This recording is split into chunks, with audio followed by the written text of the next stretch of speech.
Në Shqipëri procesi i integrimit në Bashkimin Evropian ka dhe natyrë theksuar ideologjike. Thonë që konsiderohet si çelësi i suksesit politik. Kështu që Rama për ta përshpejtuar integrimin e një shteti të korruptuar dhe me 1000 probleme në Bashkimin Evropian, ka dash pasaj të bëjë gjithçka që i kërkojnë në mënyrë për ta marrë atë shkeljen e syrit për avancimin e Shqipërisë në Bashkimin Evropian. Edi Rama deri para pak kohësh premtonte që në 2030-ën Shqipëria do të bëhet vendi antar i Bashkimit Evropian.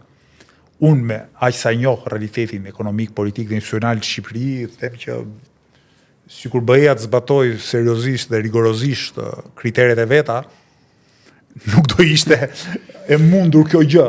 Mirë po, sa për arsye gjeopolitike, sa për arsye të kësaj shërbëtorie që Rama bën pas një lloj skrupulli, mbasaj beson që do t'i afrohet data integrimit në BE, dhe një nga provimet thojza që e ka kaluar është fakti që me Kosovën ai është sjell si ambasador i Bashkimit Evropian Prishtinë dhe jo si kryeminist i Republikës së Shqipërisë.